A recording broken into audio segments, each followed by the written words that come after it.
tere, armas kogudus, õed ja vennad ja Eestis peab ütlema raadiokuulajad ja televisiooni vaatajad. Mul ei ole kunagi nii suurt au olnud esineda pärast ministri kõnet.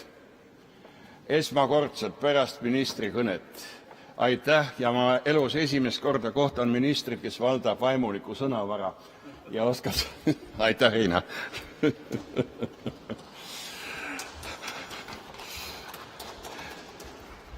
Võib-olla see on ka nii sümboolne, et me sattusime kõrvuti, siis tema tegeleb rahvastikuprobleemidega ja mina olen viimased 30 aastat ka tegelenud Eesti rahvaga, mitte niivõrd siin Eestimaal, vaid just väljaspool Eestit.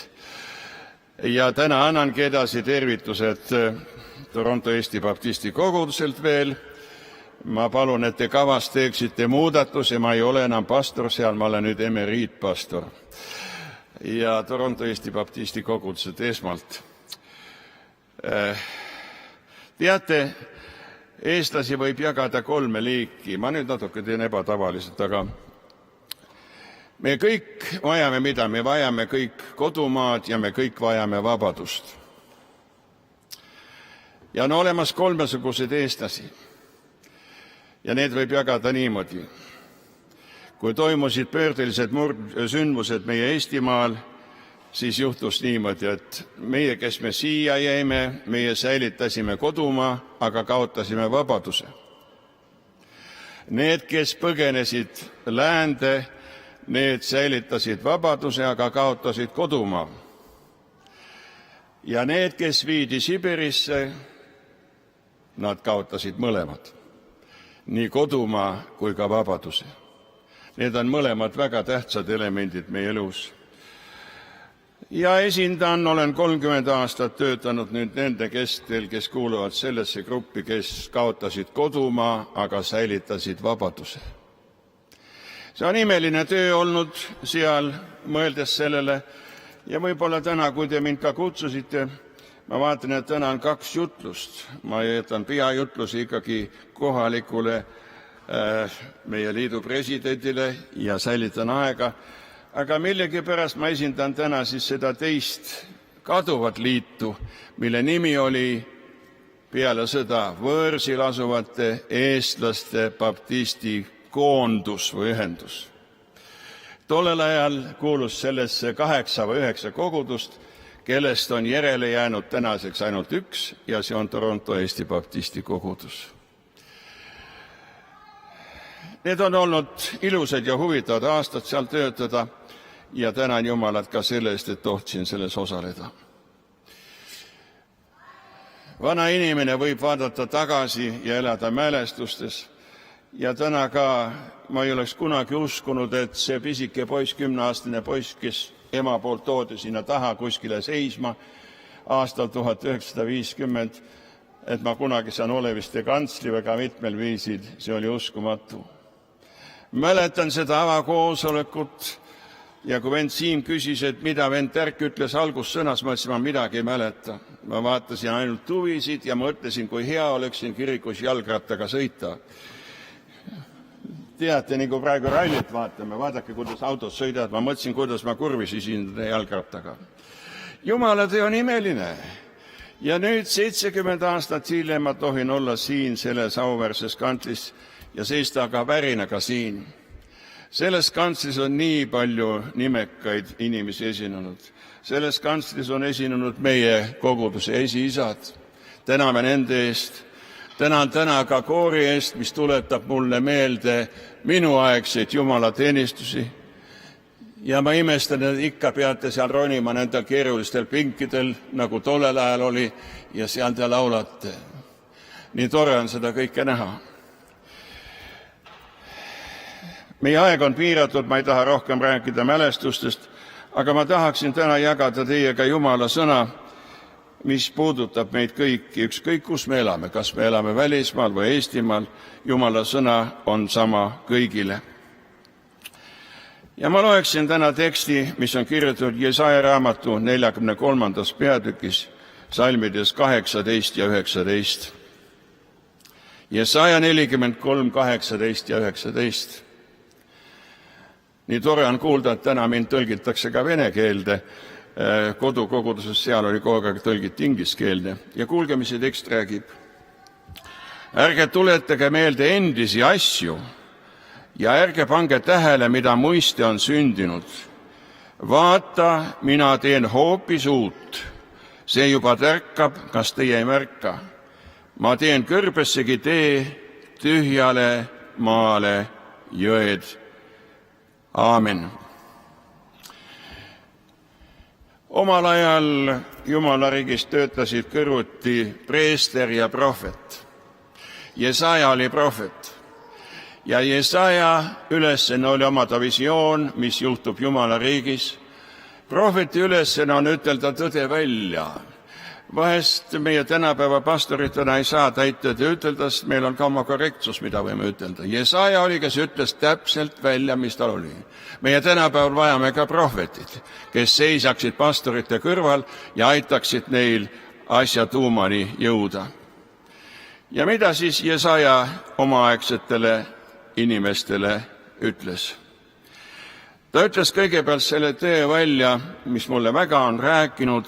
Vaata, mina teen hoopis uut. Mitte Jesaja ei tee uut, vaid andis Jumala sõnum edasi. Vaata, mina, Jumal, teen hoopis uut. Ka meie inimestena tahame pidevalt teha uuendusi ja uut, ja need on meie inimlikud uuenduskavad. Kui Jumal midagi teeb, siis selle kohta on öeldud hoopis uut. Inglise keeles on selle kohta öeldud, kui Jumal teeb midagi uut, siis see on brand new. Täiesti uus, mida me seni pole näinud. Ja sõbrad, kui me vaatame tagasi ka koguduse ajaloole, siis me näeme, kuidas Jumal on teinud täiesti uut, millest meie aru ei olegi saanud. Aastal 1950 see oli väga valus, mis juhtus. Ja ma kujutan ette need pastorid, kes pidid kogudused siia tooma kokku. See oli suur väljakutse. Ja meie siis ei mõistnud seda, et siin seisis ka Jumal selle taga. Vahest me vaatame ainult, mida teevad poliitikud, mida riigikorrad, aga kõik need alluvad Jumala tahtele. Ja kui see ei oleks olnud Jumala tahe, et need 8 väikest iseseisvat kogudust siia suurde kirikusse kokku toodi, siis oleks Jumala plaan, ma arvan, jäänud realiseerimata. Siis oleks tänase päevani need pisikesed kogudused läinud oma teed, aga see on ime, mis on juhtunud Oleviste kogudusega. Kui ei oleks Oleviste kogudust olnud, siis ei oleks Eesti kultuuri ja usuelus olnud seda nii määravat tähtsat osa, nagu on Oleviste kogudus. Mõelgem selle peale, mida Jumal on lubanud meil üheskoos teha. Ja vahest ütleme, et Jumala vastaste plaanid on, aga Jumal lubab neid ka nii kaugele minna, kui saame. Mõelge, kui ei oleks Oleviste kogudust olnud, siis ei oleks meil olnud nii head piibliõpetust nii paljudele inimestele korraga. Kui ma olen pisike poiss, siis ma tulin neljapäeva õhtul piiblitundi 56.-7. aastal. Ema hoidis mulle kohta, et ma saaksin tulla Jumala sõna kuulama. Ma mäletan, ma istusin seal posti taga ja alati vend Haljand Uuemees tuli ka istus seal, me istusime kõrvutis temaga. See oli, mis pani aluse Oleviste kogudusele. Ja 2 nagu pastorit, kui hästi nad seletasid, neil oli 2 sõnavõttu alati piiblitunnis, vend Terk ja vend Olvik. Mõlemil oli midagi rääkida. Ilma Oleviste koguduseta seda ei oleks olnud. Oleviste kogudus tekkis uus muusikaline tase, mida tolleaegses kultuuris ja kirikuelus ei olnud, ja Oleviste sai kuulsaks selle poolest.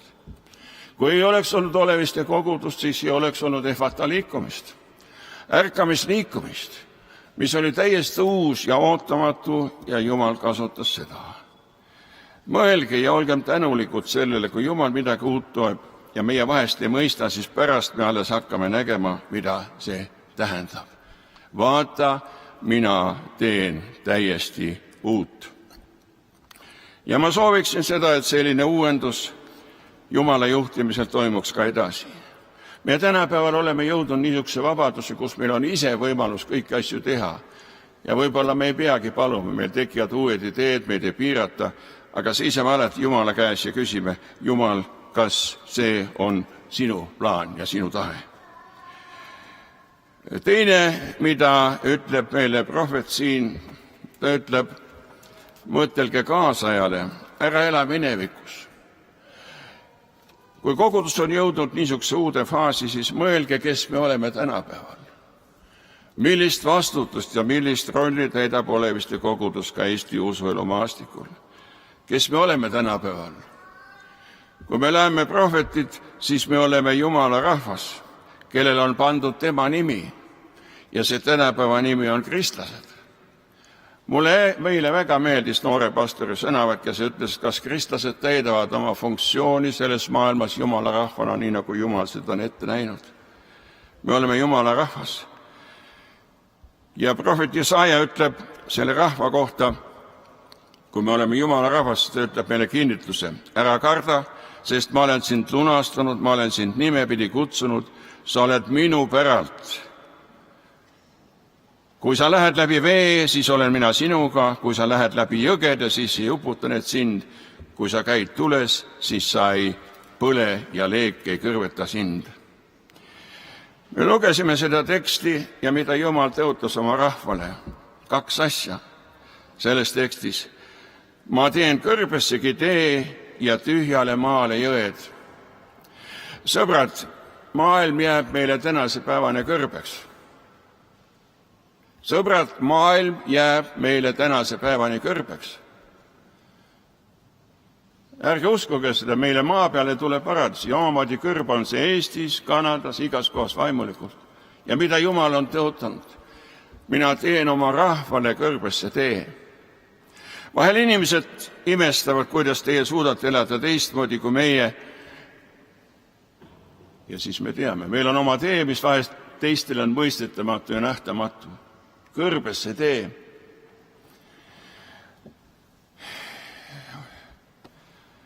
Ja teine asi, mida ta ütleb sellele kõrbeteele, tõnab meile ka varustuse kaasa. Jõed, mis teid toidavad, mis teid viivad, kuhu te lähete. Ela selles ja tunne rõõmu. Meie hädaõhtul sageli see me mõtleme, et maailm muutub kõrbest oaasiks. Ei, see jääb selliseks. Meie tõelisse oaasi jõuame siis, kui me jõuame kord sinna, kus Issand meid on pannud käima. Kui me moodsat ingliskeelset tõlget loeme selle sama teksti kohta, siis selles on öeldud väga huvitavalt, tõlgitud ta niimoodi. Ma loen selle Application Bible'ist. Unustage kõik, see ei ole võrreldav sellega, mida ma teen tulevikus. Ma teen kõik uue brändina, vaata, ma olen juba alanud, ma teen tee läbi maailma kõrbe, mis on minu inimestele kodutee. Ärme unustame seda, et see kõrbetee, millel me käime, olgu te läänes või idas, see on minu inimestele kodutee ja me ei lähe kuskile kaugele. Ja Issand varustab meid selleks kõiges. Jumalal on erilised tõotused meile, aga ta esitab ka meile oma nõuded. Kui ma alustasin oma pastoriteenistust 78. aastal juba Kalju koguduses iseseisvalt, siis ma mäletan, tolleaegsed noored rõhutasid väga salmis, oli 78. Ja nad esitasid Kaljus tollel ajal, niisuguse väga moodsa muusikali, mille nimi oli If My People. Seda ei olnud nii lihtne esitada, nagu teie noored tänapäeval esitavad. Ma mäletan, kui trummi mängiti, siis trumm pandi kartulikotti ja löödi läbi koti, sest paljud ei kannatanud trumme. Noored, olge tänulikud, te võite kõike vabalt teha. If my people. Vormid muutuvad, aga kuulge, mis selles sõnumis oli öeldud. Ja kui siis minu rahvas, kellele on pandud minu nimi, alandab ennast ja nad palvetavad ja otsivad minu palet ning pöörduvad oma kurjadelt teedelt, siis ma kuulen taevast ja annan andeks nende patu ning taastan nende maa. Kui siis minu rahvas. Armsad aastapäeva külalised, me oleme Jumala rahvas ja meil on tohutu ülesanne ees ja Jumal annab meile direktiivi, kus suunas me tohime liikuda ja olla. Rooma kirja 8. peatükis meile väga meeldib lugeda salmi, mis ütleb meile, aga kõik tuleb heaks neile, kes Jumalat armastavad. Tegelikult uues tõlkes, aga Jumal lubab kõik heaks tulla neile, kes Jumalat armastavad. See on meie kindlus ja see on meie tulevik. Ja keda Jumal tänapäeval eriti armastab? Mis oli Jumala suurim uuendus omal ajal, kui prohvet ütles? Jumala suurim uuendus oli, et ta andis meile sõnumi uuesti sünnist. Jeesus Kristus tuli siia, see oli kõige suurem uuendus ja ta ütles, teie peate uuesti sündima, muidu te minu rahvaks ei saa. Tuletame seda täna meelde. Teine põhjus, miks ma olen Eestis, ka on see, et üle 60 aasta sai sellest, kui Olevistes oli 50-ndatel esimene noorte ärkamine.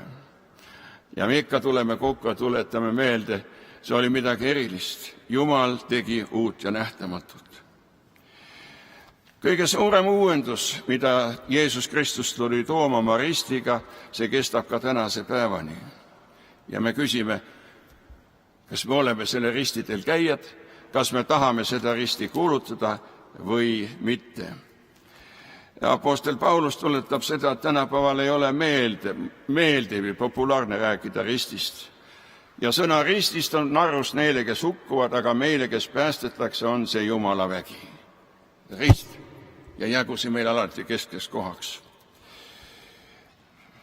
Ma lõpetan ühe väikese näitega. Ja kui ma maabusin Tallinnas 22. augustil ja tulin oma uude koju, ma elan nüüd Uue Maailma tänaval. Kas te teate, kus on Uue Maailma tänav? Teab mõni? Mina enne ei olnud kuulnud Uue Maailma tänav. See on üks terve rajoon. Ja kui ma tulin sinna, siis minu korterisse oli toodud Kesklinna ajaleht. Ja selles Kesklinna ajalehes oli väga pikk artikkel Oleviste kirikust. Kes Kesklinnas elavad, võib-olla te lugesite. Oleviste tõmbus selle tähelepanu Kesklinna, Säike tegi siin ka sellel aastal oma töö ja ei pannud põlema, vaid kompuutertehnika läks kõik rivist välja. Aga seal räägiti Oleviste tulekahjudest paljudest, mis on aegade jooksul olnud. Ja mida ma sealt lugesin, mis pani mind väga liikuma, oli see, et kui aastal 1824 oli üks väga tõsine tulekahju Oleviste kirikust, siis peale seda aastal 1825 külastas Tallinna Vene tsaar Aleksander I ja ta tuli seda kirikut vaatama selles olukorras, nagu ta oli.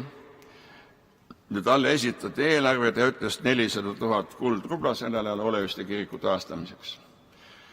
Ta suri ise ära, tuli järgmine tsaar, see oli Aleksander. Ja kui talle esitati juba suurem eelarve, siis ta ütles, ühel tingimusel ma täidan selle, annan teile selle raha Oleviste kirikule.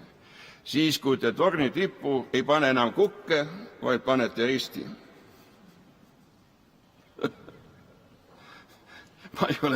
Ma ei tea, kas need ajaloolised andmed on õiged, aga ma lugesin. Võtke kukk sealt maha uuel ja pange rist sinna. Ja teate, ma olen 70 aastat olnud Olevistega seotud ja ma tänase selle hetken ei teadnud, kas Oleviste tornis on kukk või on rist. Kas teie teate? Teate? Halleluuja, siis on tore. Minul ei jäänud muud üle, kui võtsin jalad selga ja 2 päeva hiljem tulin mööda pikka tänavat ja hakkan vaatama, kumb on Oleviste tornis, kukk või rist. Ja kui sa pikalt tänavat tuled, siis tükk aega see rist on külje pealt ainult näha, ainult üks pulk on seal üleval, teist seda risti samast ei ole näha. Ja tulin Oleviste juurde ja vaatan, tänu Jumalale, tõesti on rist seal ja ma ei tea, kui kaua see on olnud. Ja ma soovin, sõbrad, teile, ma ei oska midagi muud ütelda. Kui me oleme risti inimesed, siis ärgu see rist olgu ainult meie kiriku tornis, vaid olgu see ka meie südames. Mitte ainult meie kaelas, vaid olgu see ka meie tegudes. Olge väga õnnistatud. Tänan, et ma tohtisin täna teie keskel olla. Ja Jumala armu ja rahu kõigile. Aamen.